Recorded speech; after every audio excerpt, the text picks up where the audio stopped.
Pro tip, if you ever want to trick with a sweater on, and I don't know about you, but I love hoods and I don't like crew necks at all. I don't like the way they look. So if you take your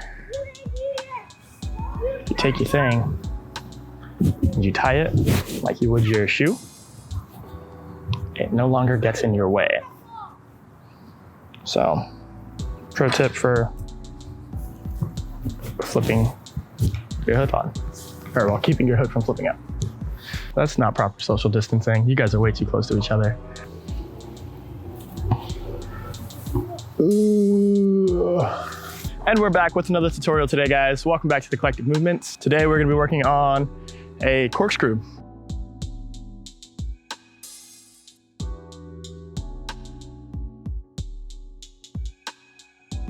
Commonly known as a cork. There's gonna be quite a few things in here.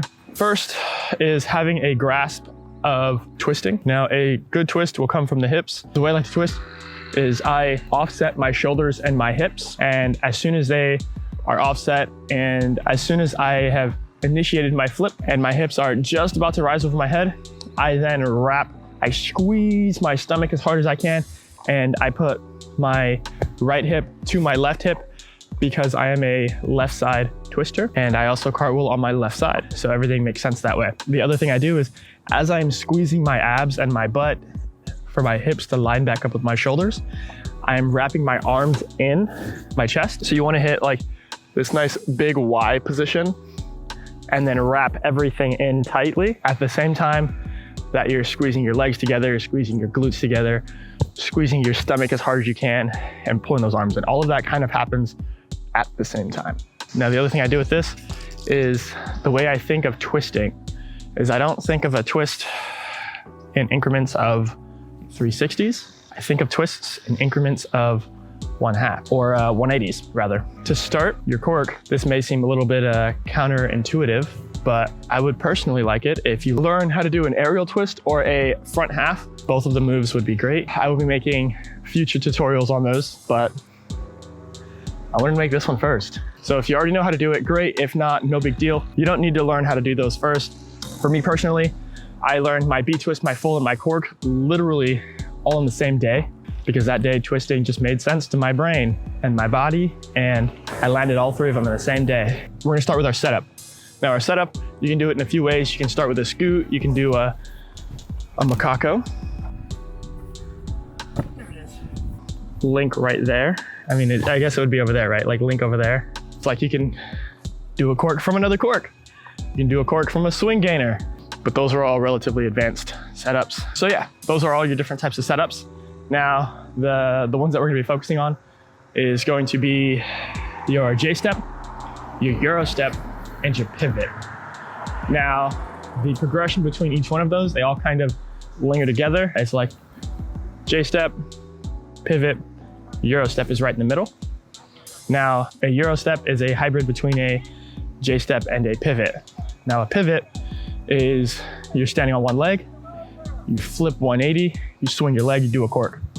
It gives you the most amount of flip possible. If you're finishing a twist and you're like, your feet aren't getting under you enough to stay landed, a pivot might be the thing for you that could click it over. So it's full pivot 180 and go.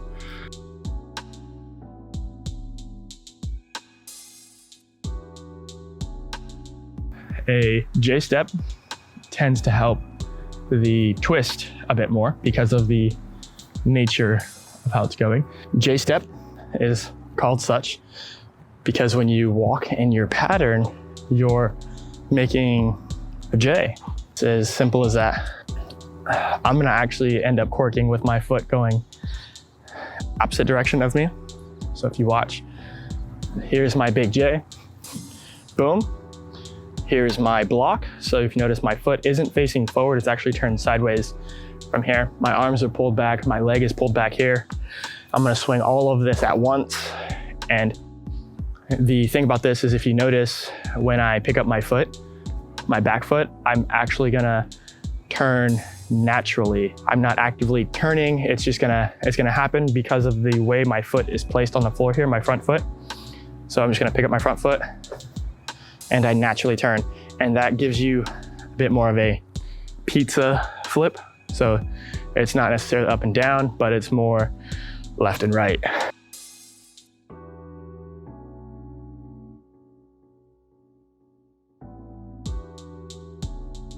And a Euro step is a dirty hybrid in between, but it's my favorite. The reason being is because from the same starting position, I'm actually just going to step like I would my pivot, and I'm not gonna fully pivot around. I'm actually just going to jump and do a small block. And basically I'm just cutting the fat out of the J step, but it still gives you the most amount of flip versus your J step. All right, so I go here and then boom, I hit my cork.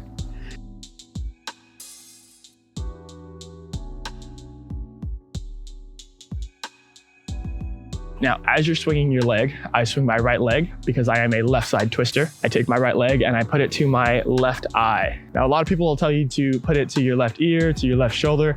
And while there is some merit to those things, to get the most amount of flip possible, you want to put it to your left eyeball, because if you don't, they'll start to look a little not inverted and they'll be really horizontal and sideways, which makes it harder to do swing chains. So like corkscrew and cork. One thing that all three of your setups have in common is called an eagle.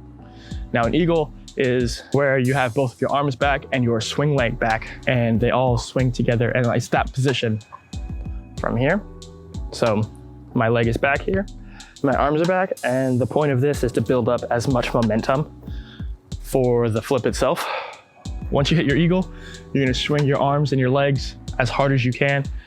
Your leg coming to your left ear. Now your arms. Here's the thing that I learned from a good friend of mine named Rudy. He mentioned not actually picking your arms all the way up above your head and rather just shrugging your shoulders.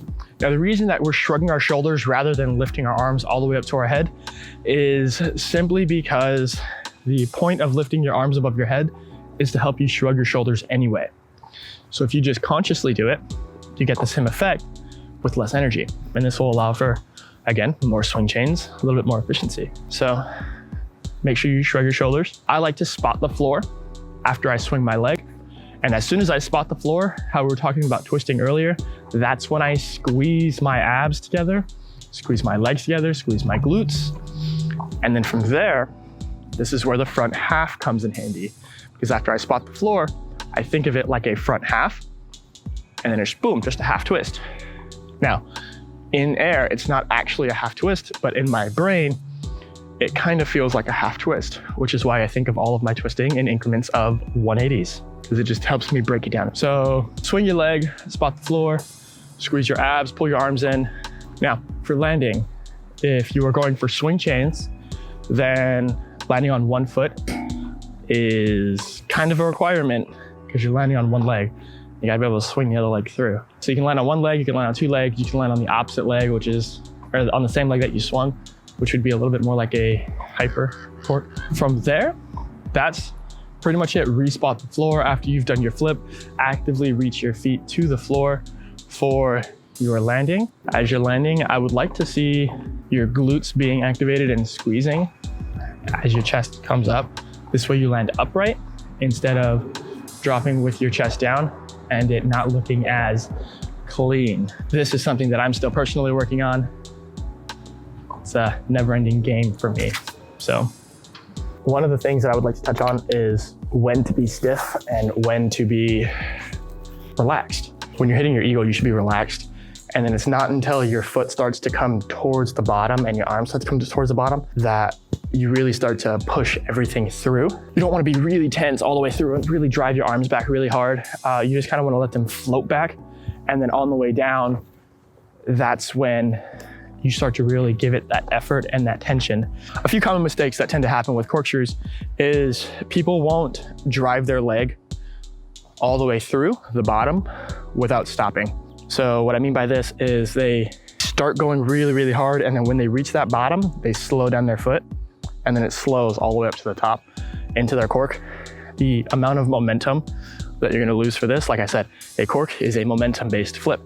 So you wanna make sure you maintain as much momentum as possible. So the amount of momentum that you lose is just, it's gonna ruin you and your cork later. And if you can do it with a slow flip, like a low momentum, it's gonna ruin you for double corks later. So really practice that relaxing through the top and then drilling it through the bottom. So that's one common mistake. The second common mistake is people don't actually flip. So a lot of the times what will happen is, especially with a J step, it's so common, is that the cork never actually gets their hips above their head in like the slightest. And that causes you to not be able to get your feet under you. So even if you're doing the full twist, sometimes your feet don't actually come back under you for the flip, and then you just can't land it. That also may not stem from the J step. It could also stem from swinging your leg too far over your shoulder, which is the other common mistake. So that's part of not flipping enough, right? The third common mistake is opening up too soon. It's very easy to get lost in any twist if you don't have any body awareness or air awareness of what's going on and where you're at. So this is where spotting comes in. So make sure you're spotting before your flip and after your flip to see the floor where you're gonna go, flip, and then see where you've gone. You know, make sure you're where you should be, basically. Know where your feet are planting. Also, quick tip for ledges versus flat ground. Spotting the floor before you do your flip is going to be a huge, huge thing, because nobody wants to hit that after they flip off of it.